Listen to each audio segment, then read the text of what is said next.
According to YouTube analytics, 98% of viewers are not subscribed. That's a huge number. By subscribing the channel that is completely free, the emergency medical alert screamed through the Galactic Academy's combat facility 3 seconds after Khor'vax, decorated champion of 47 star systems and the Academy's proudest Vraxian instructor, crumpled to the reinforced flooring with all 3 of his primary combat arms bent at angles that shouldn't exist outside of industrial accidents. "I'm so sorry." "Oh my God, are you okay? I didn't mean to..." Emma Johnson, 20-year-old barista and xenobiology exchange student from Earth, stood over the massive alien warrior with her hands covering her mouth, looking absolutely horrified. "I thought we were just doing a demonstration thing." Instructor Xelax's communication tendrils went rigid with panic as he slammed the facility-wide emergency lockdown. "Medical team to combat Ring 7 immediately. Class Omega trauma response. All students evacuate now." The other students, a mix of Centaurian, Relian, and Khor'than species, scattered toward the exits with appropriate terror. They'd all seen Khor'vax break a reinforced combat dummy with casual ease during orientation. The idea of him being the one injured was like watching a mountain fall down. "Security, this is Xelax," he spoke rapidly into his comm unit while keeping his 3 visual sensors locked on the human girl. "We have a code red interspecies incident in progress. Prepare containment protocols and notify the council immediately." "Yes," I said, "Council, just do it." Emma took a step toward Khor'vax, and Xelax felt every instinct in his body scream at him to activate the combat barriers. His manipulator hovered over the control panel, trembling. "Please remain still, Student Johnson," Xelax said, fighting to keep his voice calm and professional, despite the fact that his career, and possibly interspecies relations with an entire Deathworld species, was currently disintegrating. "The medical team will be here momentarily." "But he's hurt," Emma protested, gesturing at Khor'vax, who was making low groaning sounds that the translator rendered as various creative profanities. "Shouldn't we do something?" "I know first aid." "No," Xelax's voice cracked into a higher frequency. The last thing he needed was the human touching anyone else. "Please, just stay exactly where you are. Don't move. Don't touch anything." The medical team burst through the doors with a crash cart designed for species with armored exoskeletons. The lead medic, a 4-armed Relian named Azila, took one look at Khor'vax and then at the small human female standing nearby, and her facial chromatophores flashed through colors that indicated extreme confusion. "What happened?" Azila demanded, already scanning Khor'vax with medical sensors. "These injuries are consistent with industrial press trauma. Where's the equipment malfunction?" "There was no malfunction," Xelax said quietly. "It was... her." Azila's eyes widened as she looked at Emma, all 5'6", 130 pounds of her, wearing a university hoodie that said Earth Student Exchange Program and looking like she might cry. "That's impossible," Azila said flatly. "She's half his mass and shows no cybernetic enhancement on preliminary scans. Khor'vax has dermal plating rated to withstand plasma fire." "I know what the ratings say." Xelax's tendrils writhed with agitation. "I watched it happen." He initiated the standard integration demonstration. Light contact strike, standard protocol, 73% power reduction as per guidelines for new species assessment. She blocked it. "Blocked it," Azila, and his arms. Emma's face had gone pale. "He was really hitting me? I thought it was like, stage combat or something." "For show," she laughed nervously. "Oh God, I'm so sorry, I just reacted. It looked like he was coming at my face and it was instinct, basic self-defense stuff. We learned it at the community center back home." "Community center," Xelax repeated weakly. "Basic self-defense." "Yeah, just in case someone gets aggressive at a bar or whatever." Emma was wringing her hands. The instructor said it's important for girls to know how to redirect force and... Oh no, I redirected his force, didn't I? Plus my... She trailed off. staring at her own hands like they'd betrayed her. Plus your what? Azila asked sharply, her medical scanner now pointed at Emma.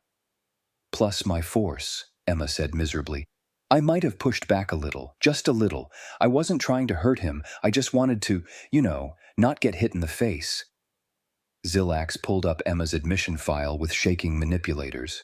Student profile, academic records, medical clearance forms, birthplace, Earth, planetary classification. The file listed it as Class 7, elevated risk. Azila, he said slowly, what's Earth's actual danger classification in the xenobiology database? The medic's chromatophores flickered as she pulled up the data, then they went completely white. It's not in the standard database. It's flagged with restricted military access. Her voice had gone very quiet. Preliminary notation says Class 12 Deathworld, with a note that the classification scale only goes to 10. The room went silent except for Khor'vax's groaning and the medical equipment's beeping. Emma looked between them, confused. Wait, what? Earth's not that dangerous. I mean, sure, we have some poisonous stuff and the weather can get rough, but it's totally fine if you're careful. What? Xilax asked very carefully. Is your planet's surface gravity? 9.8 meters per second squared, Emma said. Is that high? Azila's scanner clattered to the floor. The Academy's maximum safety rating is 3 meters per second squared. Standard protocol assumes all species evolved in comparable conditions. You've been living under more than triple our maximum survivable conditions your entire life. Emma's expression shifted from confused to horrified. Realization. Oh no, you guys are all from low-gravity worlds, aren't you? That's why everything here feels so bouncy when I walk. I thought it was just the artificial atmosphere or something. There is no artificial atmosphere, Xilax said faintly. This is standard galactic norm. You've been walking around under what your body perceives as partial weightlessness, and nobody told you? And when Khor'vax struck you, Azila added, pieces clicking into place in her head, you responded with force calculated for Earth gravity, for Deathworld conditions. Emma's face went from pale to green. I'm going to be sick. Please don't, Xilax said, then immediately triggered the general facility evacuation alarm. Everyone out, now. This is not a drill. Phase 2, impossibility escalation. 20 minutes later, Azila stood in the medical bay staring at scan results that made absolutely no sense, while Khor'vax lay sedated on a trauma bed designed for armored combat species. Emma sat on a visitor's chair nearby, still looking miserable and texting furiously on her Earth-made communication device. These readings can't be right, Azila muttered, running the scanner over Khor'vax's shattered arms again. The fracture patterns match hydraulic press accidents. Multiple impact points, simultaneous structural failure across 3 separate limbs. She looked up at Emma. You said you blocked him? Yeah, like this. Emma stood up and demonstrated the movement in slow motion, her arms coming up in a cross-block pattern. It's just basic stuff. You redirect the force away from your center mass and... Stop! Azila held up a hand. Don't demonstrate, please. Emma sat back down quickly. Right, sorry. I'm really sorry. I'll pay for all his medical treatment. I have emergency funds from home and... Student Johnson, Xilax interrupted, entering the medical bay with a data pad and an expression of profound distress. I need you to remain calm, but I've been reviewing the combat ring's sensor data. He pulled up a holographic display showing the incident from multiple angles. Your reaction time from initial strike to completed counterblock was 0.17 seconds. Emma squinted at the display. Okay, is that bad? The Academy's maximum recorded reaction time for any species is 0.28 seconds, Xilax said slowly. You're 40% faster than what we classified as biologically possible. The combat system didn't register you as a threat because you moved faster than its threat assessment protocols can process. Oh, that's why the safety barriers didn't activate, Azila said, suddenly understanding. It thought she was equipment. Emma's phone buzzed and she glanced at it. Sorry, my mom's freaking out because I haven't sent her my weekly check-in yet. Can I just… She started typing rapidly, her fingers blurring across the screen. Azila held up her scanner toward Emma's hands. 32 keystrokes per second. That's fighter pilot combat response speed. I'm just texting, Emma said, not looking up. I'm not even that fast. My little brother beats me at video games all the time because his reflexes are better. The room went quiet. Your younger sibling has faster reflexes than you, Xilax said carefully. Well, yeah, he's 14. Teenagers are basically superhuman. Emma hit send and looked up. Wait, that's a normal Earth thing, not a… Oh no, that's not normal for you guys either, is it? Azila ran her scanner over Emma's arm, then frowned and adjusted the settings, then frowned harder and adjusted them again. Your bone density is forcing recalibration. The scanner thinks you're wearing concealed armor. I'm definitely not wearing armor, Emma said, pulling up her hoodie sleeve to show normal human skin. See? Just regular arms. Regular, Azila repeated faintly. She adjusted the scanner a third time and watched the readings. Your skeletal structure has a density rating of 9.3 on the Mohs hardness scale. That's harder than most industrial construction materials. Is it? Emma looked at her own arm with interest. Huh. I guess that's why we don't break stuff as much as you'd think, considering the gravity. Considering the gravity, Xilax echoed. He was making detailed notes on his datapad with the air of someone documenting a natural disaster in real time. Student Johnson, how often do humans experience bone fractures? Emma thought about it. I mean, kids break arms and legs sometimes, usually from doing something dumb like falling off a roof or crashing a bike. My cousin broke his collarbone playing football last year. Your species engages in recreational activities that break bones, Xilax said. Well, not on purpose, Emma said defensively. It's just, accidents happen. You heal up in a few weeks and you're fine. Azila's chromatophores flashed alarm colors. A few weeks? Bone regeneration takes months minimum, often requiring surgical intervention and… Oh, we do surgery sometimes too if it's bad, Emma agreed. But mostly you just get a cast and wait it out. The doctor told my cousin he could go back to playing in 6 weeks as long as he was careful. Back to the activity that broke his skeleton, Xilax said. In 6 weeks. Yeah, that's fast, isn't it? Emma's expression showed dawning horror. How long does it take for you guys?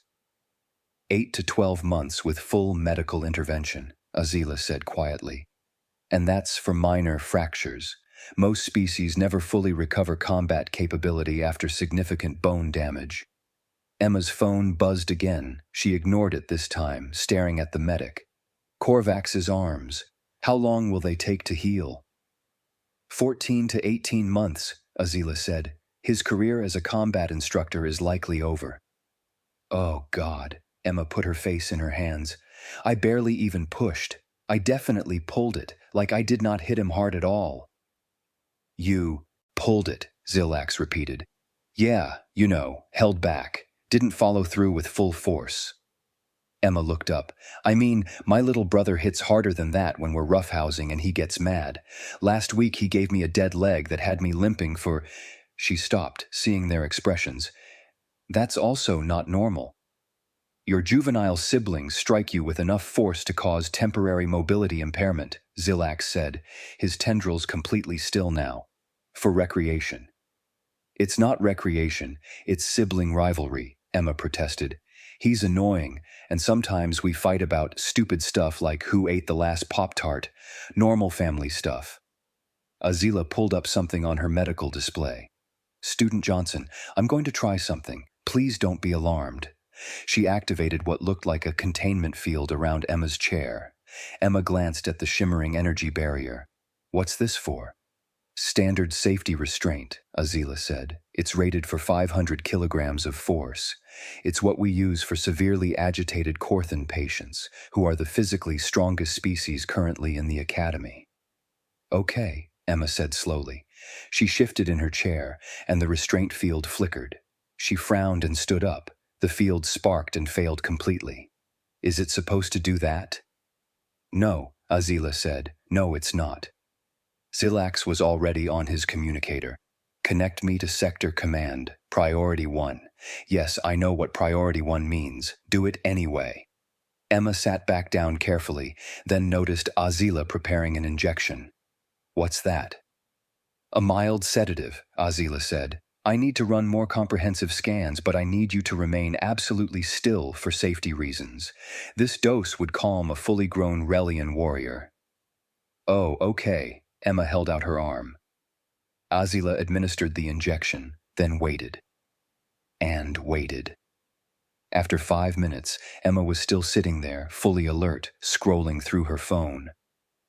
Are you feeling drowsy at all? Azila asked. Nope, Emma said cheerfully. Then she noticed the medic's expression. Should I be? Yes, Azila said weakly. Very much. Yes. Emma's eyes widened.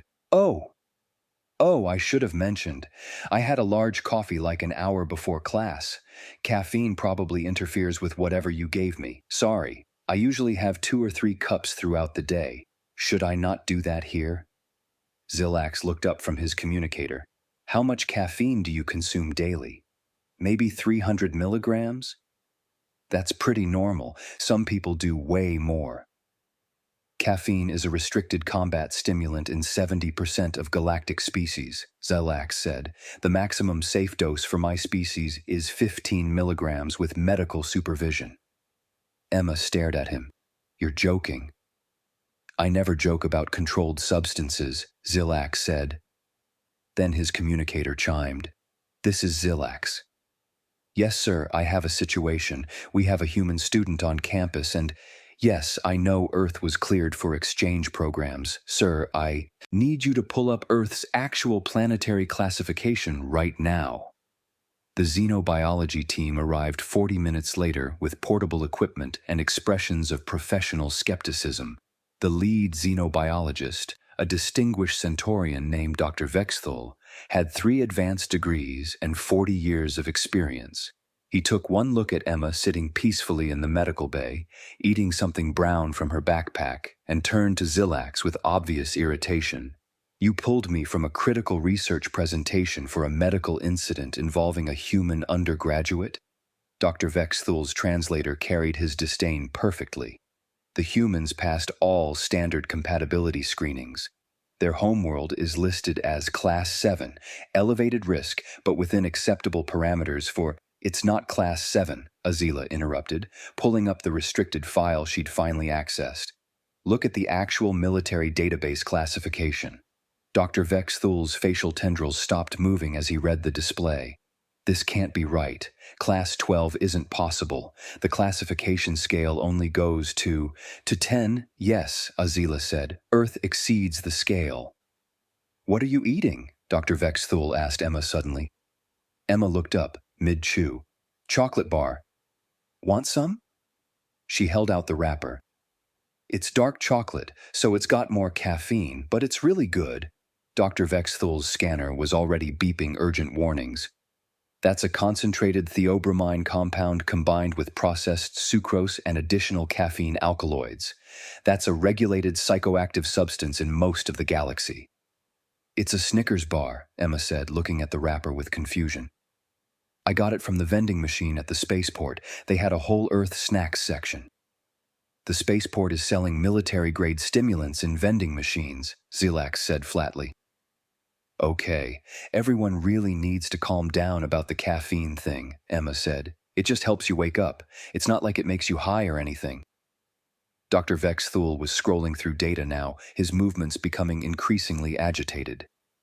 Surface gravity 9.8 meters per second squared. Atmospheric oxygen content 21%. That's combustibly high. Average temperature variance of 40 degrees in a single day cycle. Tectonic instability causing regular catastrophic events. Weather systems capable of wind speeds exceeding... Yeah, we get hurricanes and stuff, Emma said. That's why we have building codes. You have countermeasures for planet-wide catastrophic systems, Dr. Vexthul said. Well, yeah, can't just let your house blow away. Emma took another bite of chocolate. Though my aunt's place in Florida got hit pretty bad last year, insurance covered most of it. You have financial systems to compensate for regular environmental destruction, Xilax added to his notes. Dr. Vexthul pulled up another file. The predator-to-prey ratio on Earth is... This should make complex ecosystem development impossible. Every major species evolved as both predator and prey simultaneously. He looked at Emma. You're an apex predator. What? No, Emma laughed. Humans aren't apex. Okay, I guess we kind of are, but like bears and tigers and sharks are way scarier than us. You have multiple competing apex predator species, Dr. Vexthul said faintly. I mean, we mostly stay out of their way, Emma said. Usually. Sometimes people do dumb stuff like trying to take selfies with bears and then, natural selection happens. Natural selection, Dr. Vexthul repeated. You have a casual term for members of your species being killed by your planet's fauna. It's not that common, Emma protested. Most people know not to mess with dangerous animals. We teach kids about it in school. Azila was scanning through Emma's student file. According to your medical history, you walk 5 miles daily. Is that accurate? Yeah, it's my commute to campus back home, Emma said. Well, it's more like 4.8 miles, but I round up. Why? In Earth gravity, Azila clarified. Well, yeah, where else would I? Emma stopped. Oh, right, your gravity thing. A 5-mile walk in Earth gravity, Dr. Vexthul calculated rapidly, would require the equivalent energy expenditure of a 40-mile forced march for most galactic species. You do this daily, for transportation? I mean, sometimes I bike if I'm running late, Emma said. It's good exercise, keeps me from gaining the freshman 15. The freshman 15, Xilax said carefully, is weight gain from reduced physical activity. Yeah, because you're not in high school gym class anymore and you eat more junk food at college, Emma shrugged. I'm trying to stay healthy. I'm not even that athletic, honestly. I'm terrible at sports. The 3 alien scientists stared at her. You consider yourself non-athletic, Dr. Vexthul said slowly, despite physical capabilities that exceed our elite military operators. I can't even do a pull-up, Emma said defensively. Well, I can do like 3, but that's pathetic. The fitness requirement for Earth military is like 15 minimum. Your military requires soldiers to lift their own body weight against Earth gravity 15 times in succession, Azila said, as a minimum qualification. Yeah, it's not that hard if you train for it, Emma said. My ex-boyfriend was in the Marines and he could do like 50. Those guys are actually tough. There are humans tougher than you, Xilax said, making frantic notes. Oh, way tougher, Emma agreed. Professional fighters, special forces, Olympic athletes, those people are insane. Like they train for years to do crazy stuff. I just walk to class and sometimes go to the campus gym. Dr. Vexthul pulled up another file, his tendrils trembling. Your immune system documentation lists exposure to over 15,000 distinct pathogenic organisms with a 99% survival rate post-exposure. Is that a lot? Emma asked.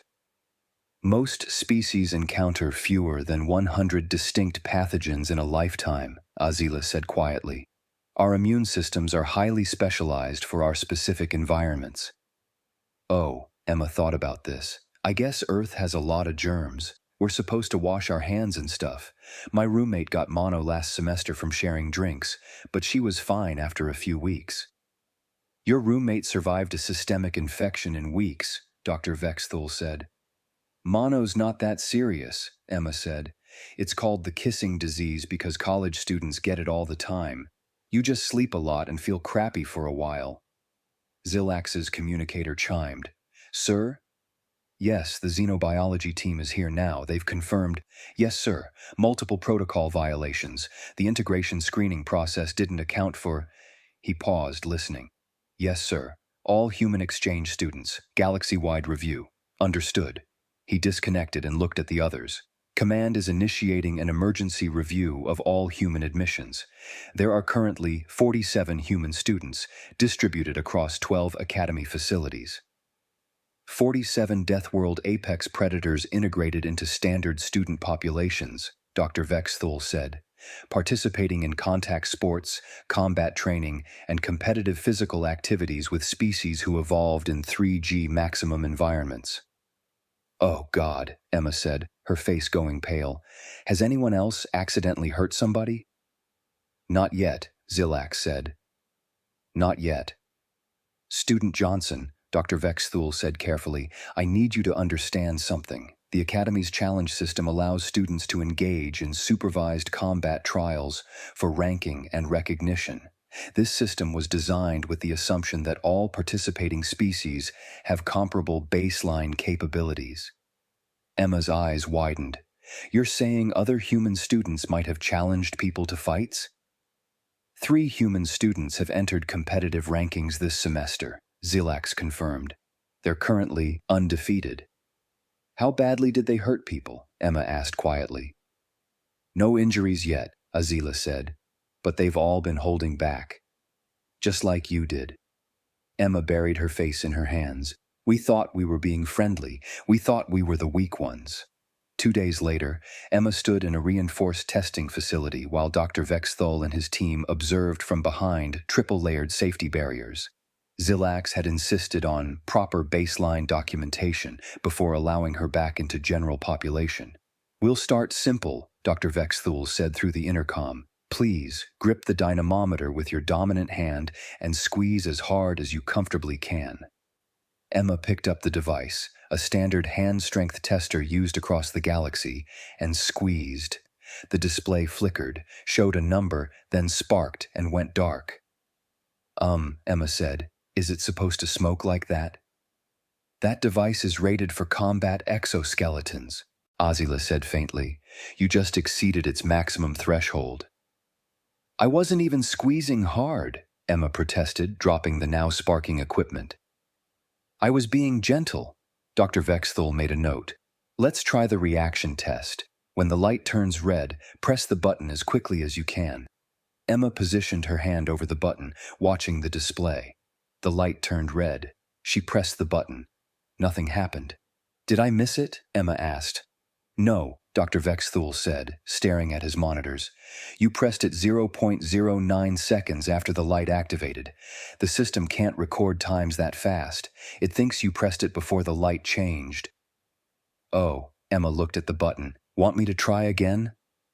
No, that's sufficient. Dr. Vexthul was typing rapidly. Let's move to endurance testing. Please step onto the treadmill and we'll begin with a light jog. Emma stepped onto the machine and started jogging at what she considered an easy warm-up pace. After 15 minutes, the treadmill started making concerning grinding noises. After 25 minutes, smoke began rising from the motor. At 30 minutes, Dr. Vexthul stopped the test. How do you feel? He asked. Good, Emma said, barely breathing hard. Just getting warmed up. Do you want me to actually run, or... That was running, Azila said. That pace exceeds our maximum sprint speed. That was my warm-up jog, Emma said. She noticed their expressions. Okay, yeah, I'm starting to see the problem. Dr. Vexthul pulled up a holographic display showing side-by-side comparisons.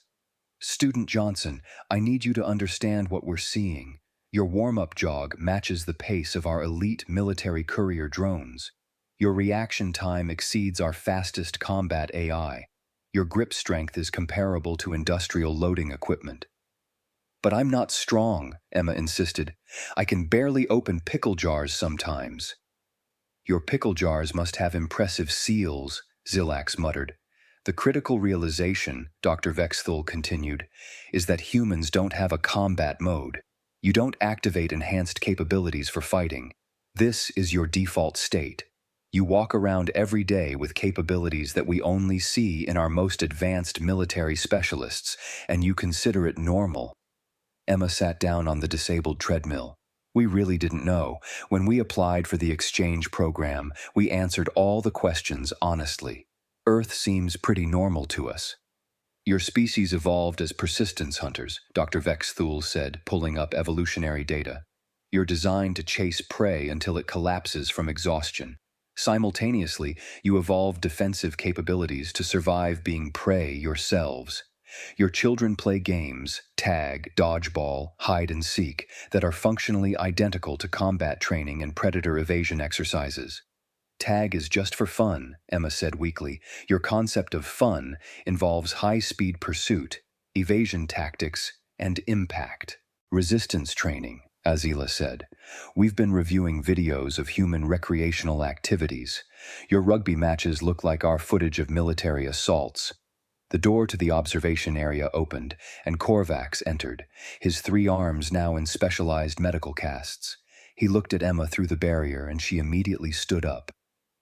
"I'm so sorry," Emma said. "I didn't mean to—" Khor'vax held up one casted arm to stop her. "Student Emma Johnson," he said formally, his translator rendering his words with careful respect. "I issued an inappropriate challenge to a superior warrior without proper recognition of your capabilities. The fault was mine." "I'm not a warrior," Emma protested. "I make coffee for a living." "You are from a Deathworld," Khor'vax said. "You are a survivor of conditions that would kill most galactic species within hours. That makes you a warrior, whether you claim the title or not." He paused. "When I am healed, I would request a proper match, with appropriate safety protocols and full acknowledgement of your abilities." "No," Emma said immediately. "I'm not fighting you. I don't want to hurt anyone ever again." "Then you have wisdom to match your strength," Khor'vax said. He turned to Xilax. "I formally apologize for my role in this incident. I approached a Deathworlder with inadequate caution and standard protocols. The Academy should not suffer for my arrogance." Xilax's tendrils relaxed slightly. "Apology noted, Instructor Khor'vax. Command has already mandated new protocols.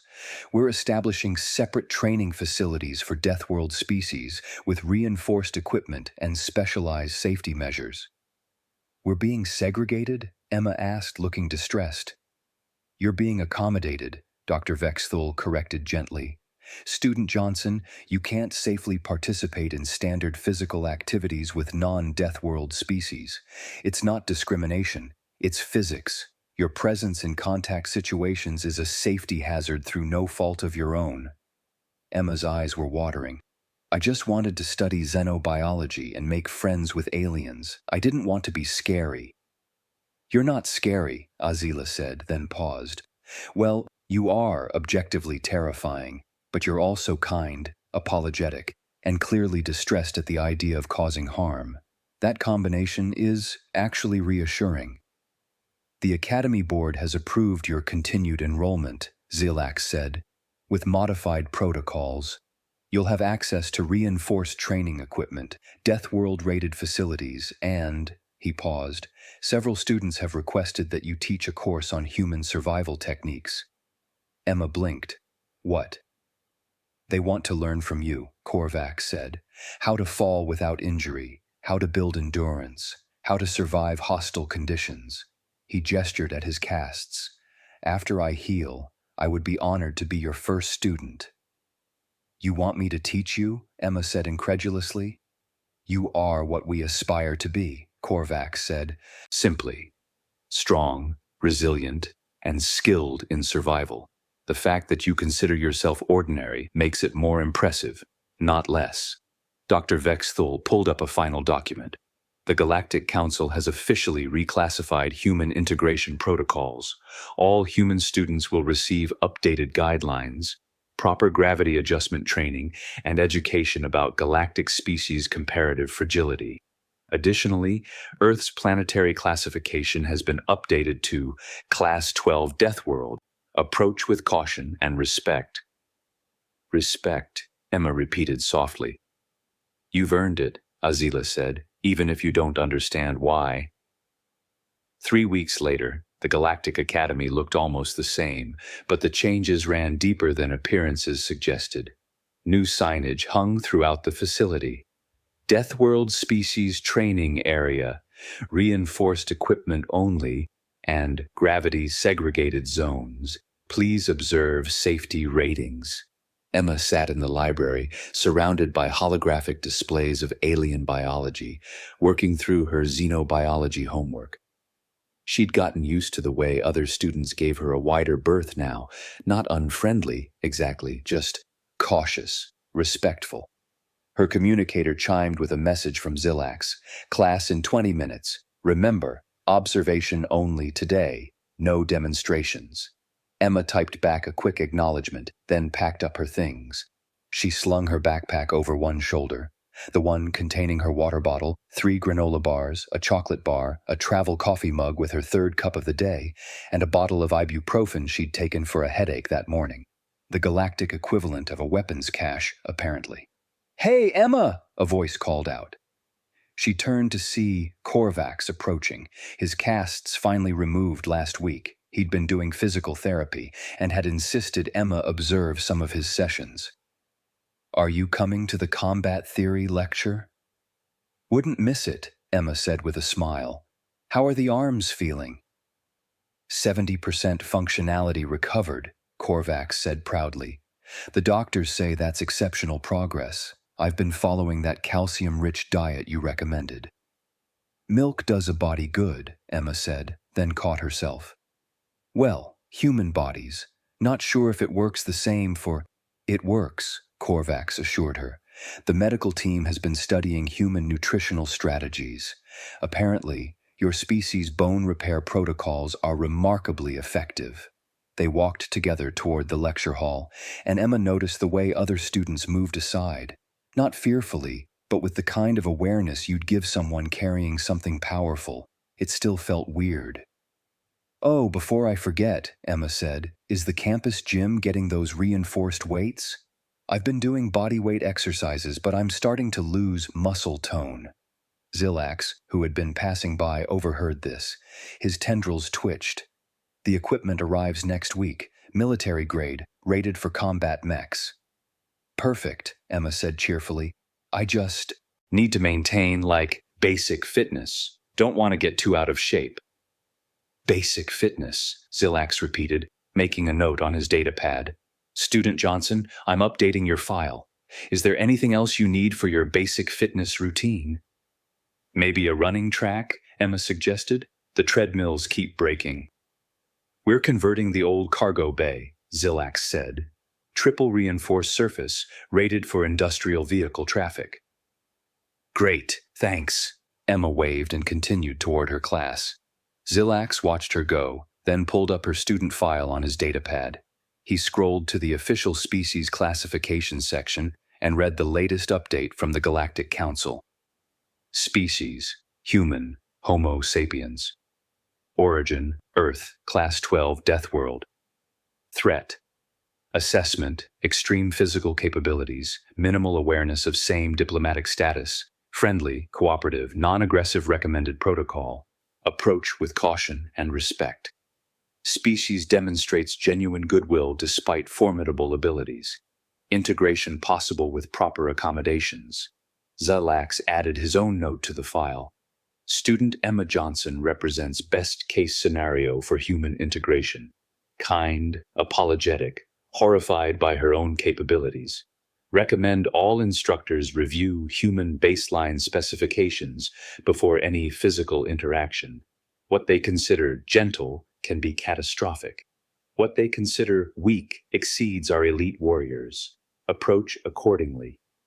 He looked up to see Emma disappearing around a corner, chatting animatedly with Khor'vax about some aspect of Vraxian anatomy. In 3 weeks, she'd gone from nearly ending a warrior's career to becoming one of the most popular students on campus. Her Introduction to Human Survival Techniques course had a waiting list of 200 students. His communicator buzzed with an incoming message from Galactic Command. He opened it to find a military analysis report titled, Strategic Implications of Human Integration, Preliminary Assessment. The document was flagged as classified, but the summary was visible.